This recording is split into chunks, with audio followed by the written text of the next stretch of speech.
За ариун сайхан. Тэгэхээр ер нь хаашаа явж сурыг гэж төлөвлөж байгаа вэ?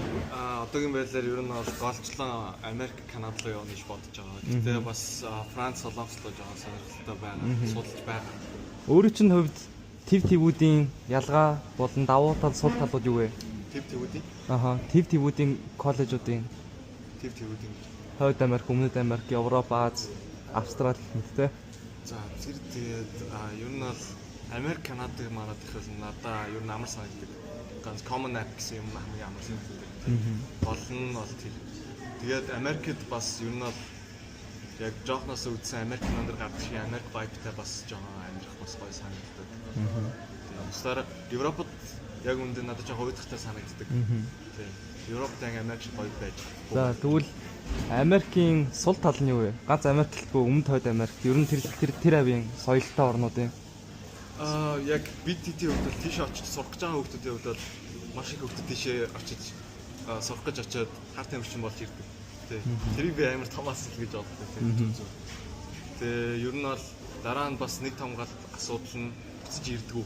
Монголдо буцаж ирдэггүй. Тэндээ амьдралаа босгочдөг. Тэгэхээр Монголдо ямар ч нэмээр оруулдаг гэсэн. Тэр нь бас том асуудал. Юугаар сурах гэж бодож байгаа вэ ер нь? Би одоохондоо double major хийгээд тэгээд real estate business management дээр явж байгаа. Ер нь төгсөж ирээд Монголдо хийж чадах хамгийн том зүйл чи юу вэ? Би ихтэй эхлээд ер нь бол Монголдо биш гэр бүлтэй хамгийн эхлээд ер нь тусална гэж бодож байгаа. Тэгээд гэр бүлтэй буюу хамаатнуудтай их тусалаад дараа нь жоохон том Монгол руу гэж боддог. Зөв. Тэгээ ер нь бол ирээдүйд Монголдо амьдрах уу, гадаад амьдрах уу? Ер нь бол Монголд амьдрах тий. Монголд ер нь бүх юм таньдаг хүмүүс Монголд байдаг. Тэгээ нэг өөр сонирхолтой асуулт асууя. За яг насан туршсан хүн биш, өсвөр насны хүүхдийн хувьар Улаанбаатарт амьдрахад тулгардаг 3 том асуудал юу вэ? Өөрөө ч нүд. Хүүхдүүдийг амар доош нь яг үндэ. Тий. Зарим газрууд банк таалдахгүй ч гэсэн ер нь бол зарим газруудаар явах хүүхдүүдийг амар доош нь нээж дорд үздэг.